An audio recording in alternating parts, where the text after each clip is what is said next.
This session is with Dennis Fisher at 8:30 p.m. Mountain Time on May 15th, 2017 for 10 minutes. And since you've already had sessions, you can ask questions right away.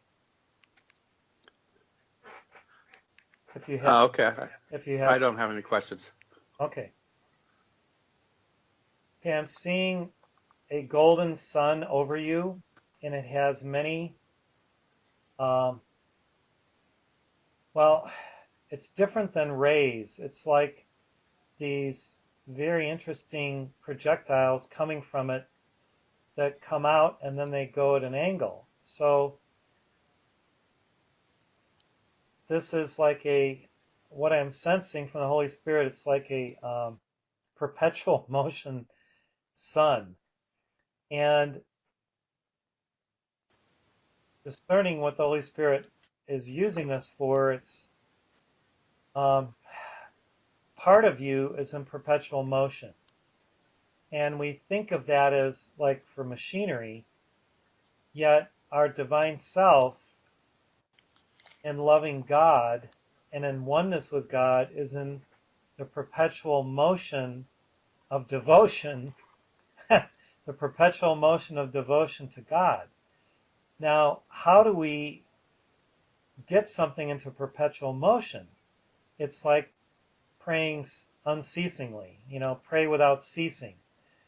And it's that love that initiates the turning that then sustains the turning when the love has enough oomph to continually generate that through its devotion, the turning, the spinning of that devotion, and thereby the turning and spinning of the chakras so that they never dim. They never, they just don't go out.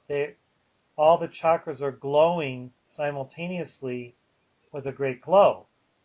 Now, in many chelas lies, because of pressures, because of influences, different chakras can dim for a cycle or a season.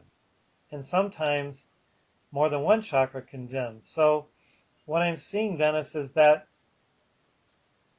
the one chakra that at times for you dims a little bit is your throat chakra. And I'm asking the Holy Spirit why this is. And it's not because you don't sing, you don't chant, you speak words of love. What I'm seeing is there's some anomaly from a past life where you were silenced, and so there's a little bit of a reticence sometimes to give forth the intense fire to carve away darkness that assails you, but you keep it at bay.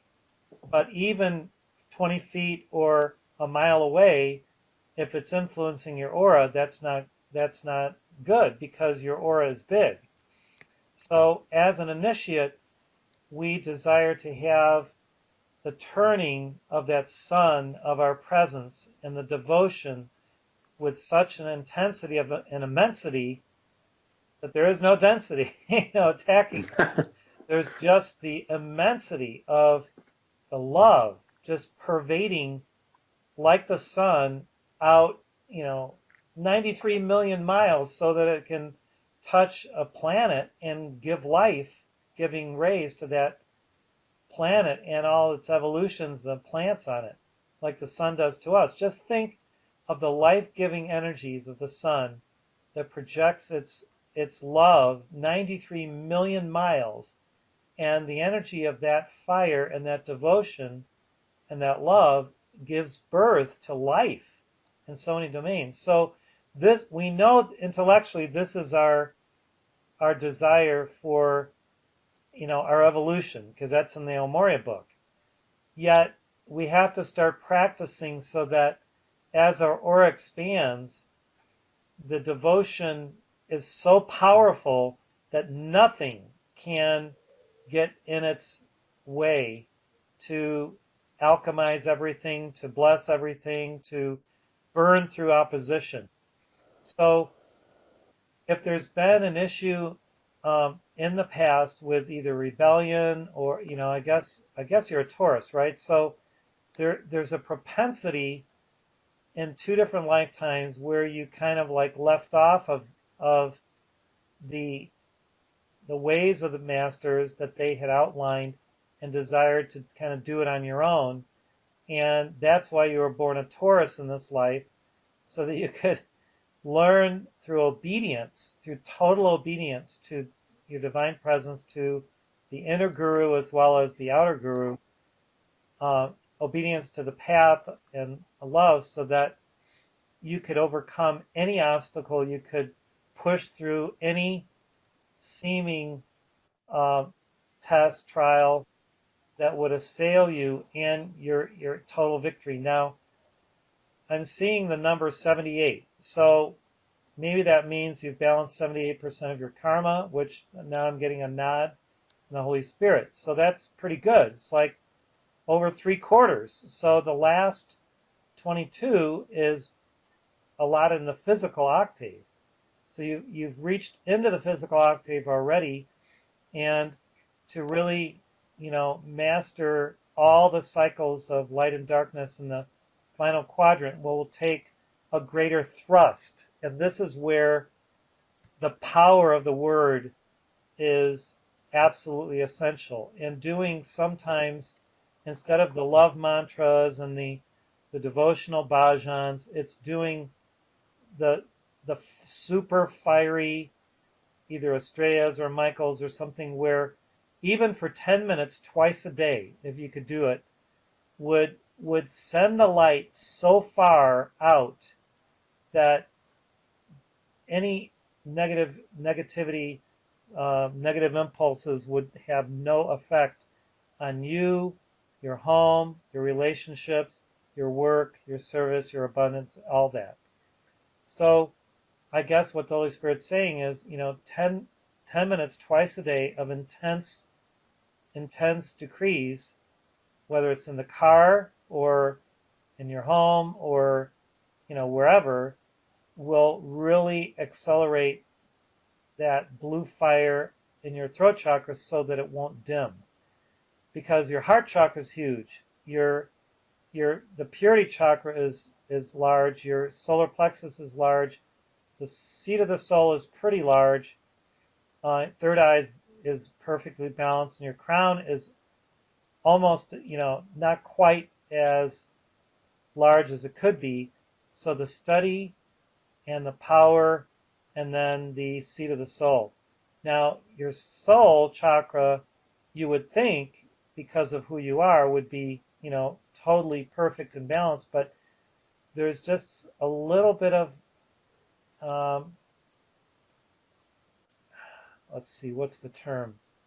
Erraticness in terms of how it's manifesting. It's more like, instead of perfectly balanced, it's large, but it's not perfectly balanced. So what does that mean? Study Afra's book, meditate on your soul, everything about your soul. You love Saint Germain already, so from the vantage point of Saint Germain, you've got it down. Afra will complete the understanding more of the soul so that it complements Saint Germain, because they're in perfect polarity, May 1st, November 1st. So, let's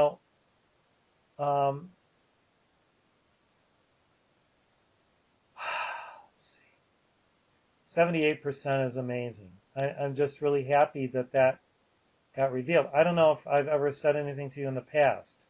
Have I? No. Okay. Well, that just came out of the blue. And, Mark Prophet had 75 when he ascended. So to have 78 while still in incarnation is good.